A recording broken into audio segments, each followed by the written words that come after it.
कृष्ण हरे बोला बोल की जय, गाय सोते की जय, की जय, कर्मधारी की जय, कर्मदोष की जय, कर्मधारी की जय, विद्या वंदे कल्याण श्रवण वंदे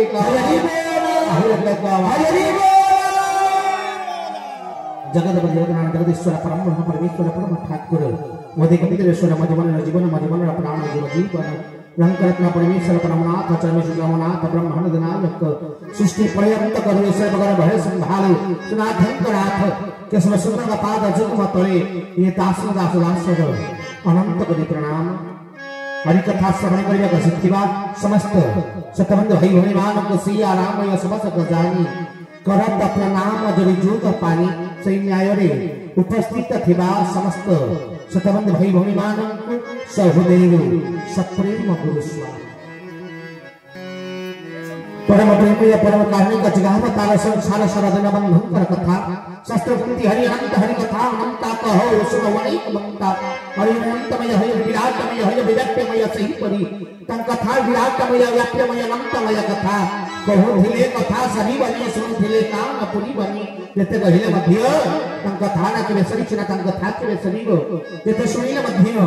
तन कथा से करुणा के पुरी सुना कन्न के पुरी गाई के साहेब बंधु तब महिमार आशीर्य बंधु अंधु तजाउची भासी हे प्रभु केवा गाई पारिलो के वर्णना कहि पारिलो किबा कहि पारिलो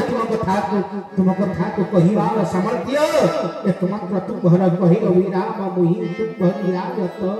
नंदी घोष बाहिबा को तुम हे समर्थ परमेश्वर परमनाथ ये मूर्ख को जब किंचित कृपा करिवे ये मूर्ख सही परि तन कथा वर्णना करिवो के सुमंगल कृपा करुणा लाभ करी आदिर सत्संग बाहरी कथा भागे नबा विश्वर कल्याण हो हमने गवाही हरि कि कर्म करिवो समय कहीं सत्संग हटे कारण भई सत्संग हटे मोर निवास सत्संगे काल न करे प्रवेश तो दिव्यमय भूमि सत्संग भूमि गंगा सहित सर्वतीर्थ स्नान को कले फल देते सत्संगे आसी सते फल रमई विष्णु पाद तल गंगा सहित समस्त तीर्थ रे स्नान कले जति की पुण्य ये सत्संग रे उपस्थित हेले सत्य के पुण्य कारण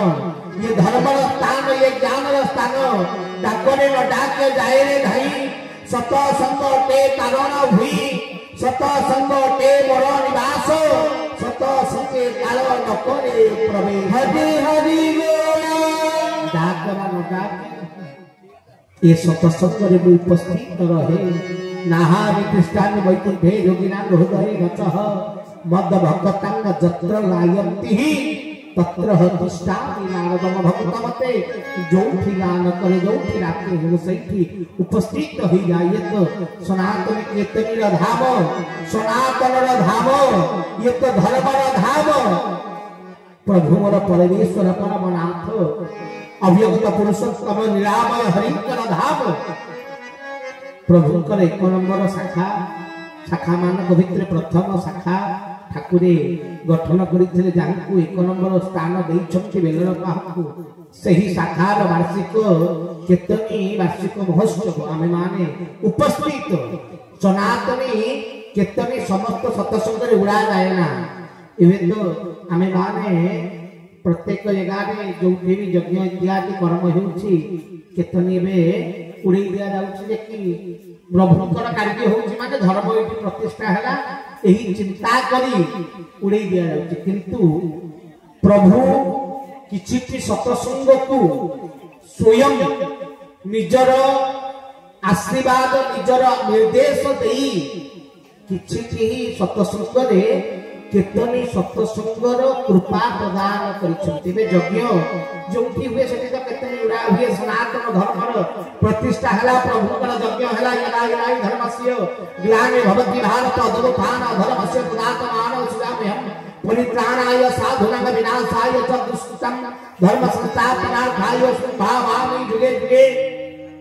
सेठी तो सनातन कीर्तनी उड़ा जाउछि किंतु ओडिसा रे बहुत कम प्रभु शाखा का सत्संग को कीर्तनी प्रदान करते कीर्तनी महोत्सव रूप में पालन कहीं प्रभु सनातनी कीर्तनी दियंती जिते छुआ बेले आसी प्रभुकर सनातनी केतनी को जितने प्रथम थर देखिली मते हरिहर नंदन सहित थाए हरिहर सहित गाड़ी उपस्थित थाए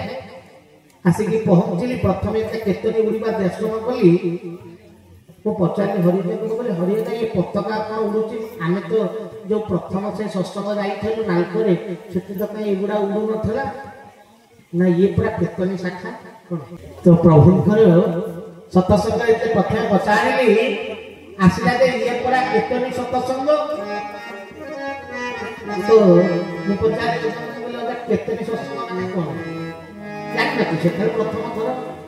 नुआ नुआ आसे थाए तो सेते बेले मते कहले केतनी सत्संग कहले ये होची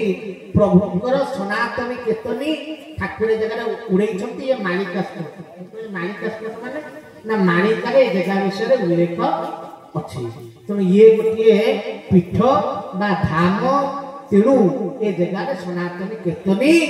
उड़ा जाऊ अछि कहली तले प्रभु एठी उड़े छंती ये गोटे पीठ ना मुकली ये मालिकार स्थान ना हाँ सही पाई ये जगह रे सनातनी केतनी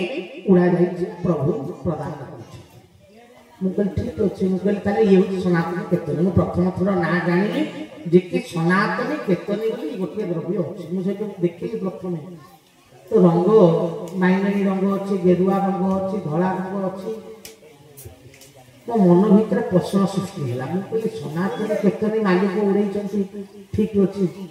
ये गोटे नुआ जिनस देखिली केतनी उड़ा हुए कारण जिते बड़े धर्म प्रतिष्ठा हुए जिते बड़े भगवान प्रत्येक जुगे दुष्ट निवारी संत कालू तुनाथ परम दयालु आरत भंग रत वाना आतंक काल वज्र सेना तुम जिते बड़े भगवान आसी दुष्ट विनाश करी संथ पालन करती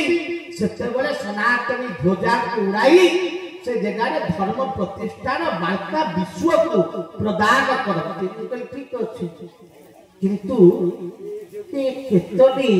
जो तीनटा रंग अच्छी तो गोटे जुग भाया लगुना कारण सत्य युगे जिते बड़े हिरण्याक्षर बध होता हिरण्याक्ष को मारिबा परे भगवान स्वयं प्रहलाद को सिंहासन में बसैले धर्म प्रतिष्ठान वार्ता दे धला रंगर प्रथम सनातनी केतनी सत्य युगे विश्व दरबार पर उड़ा जाए तृतीय युग आसला तृतीय युगे ठाकुरे राम अवतार है आविर्भाव है रावण को वध करी हाँ पितिर श्री पुराणे दिगपति कमनियम दशमुख मौली बलि कनियम केशव धूत राम शरीर तो भगवान रावण को मारी जेणु कि सूर्यवंशी राजा थे तो सूर्यवंशी रंग होची गेरुआ तेणु सूर्यवंशी गेरुआ तृतीय युगे गेरुआ रंगर सनातनी केतनी उड़ाई लंका धर्म प्रतिष्ठान वार्ता भगवान राम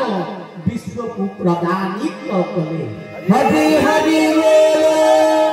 द्वापर युग आसला आपण मानकर कुरुवंश को विनाश करी पांडव माने जीतिबा परे पांडव हेले चंद्रवंशीय चंद्रवंशंकर पताका रंग होची बाइगेरी तो बाइगेरी रंगर सनातनी केतनी कुरुवंश ध्वंस हेबा परे युधिष्ठिर उड़ेई विश्व रे धर्म प्रतिष्ठान वार्ता प्रदानित कले तो सत्य युगे धला तृतीय गेरुआ द्वापर में बाइगेरी तीन युगे तीन रंगर केतनी उड़ा किंतु ठाकुर सत्य युगर धला को नहीं आइले तृतीय युगर गेरुआ को नहीं आइले द्वापर युगर बाइगेरी नहीं आइले आनिकी गोटे पताका करी ता भितर गोटा ओम लिखि कहले सनातनी केतनी ठाकुर कोन कहले उड़े जे विश्व रे केते बेले पताका उड़ा हुए जेते राजा जीती जाए जेते बेले राजा जेते दुष्ट विनाश हो जांती सेते बेले केतनी उड़े की कुआ जाय जे आगे ठाक धर्म प्रतिष्ठा हेई गला राक्षस मरि गले किंतु ठाकुर केतनी उड़े देइछन ताकर सनातनी केतनी उड़े देले ता अर्थ कोन धर्म प्रतिष्ठा कोन हेई गला ठाकुर मो सन्देहटा से मुझे जो ठाकुर आपण मन इच्छा पतला उड़े जो धर्म प्रतिष्ठा दुहा देदेले धर्म प्रतिष्ठा ये काम क्रोध लोभ मोह मद आश्चर्य आज पर्यंत भितर जाई राक्षस अपराध जदि गणिले आपणकर चारिपड़े गदा होती राति पाइले मरा धरा पिटा गणा करा होती आपण कहते मु धर्म प्रतिष्ठा करदेली कोई केते उड़े मने मने खुशी लोक जाइले केते उड़े भगवान मुझे मु कहली जदि आप धर्म प्रतिष्ठा किंतु राक्षस तो बध होना दुष्ट तो विनाश होना दुष्टामित भितर जाइने आमे माने आज पर्यंत सुधीरी न ठाकुरे धर्म प्रतिष्ठा केते बेले कलदे केतने उड़े ठाकुरे से दिन हसिक मते कहले आमे समय आसिले उत्तर प्रदान कर मालिक लोक मु चाकर लोक मु कौन पचारि पारि कि ना कहिया पड़ो सेमि तो हेनी कहीं सी मालिक मु चाकर कहले समय आसिले आम जनइबू कहले आज्ञा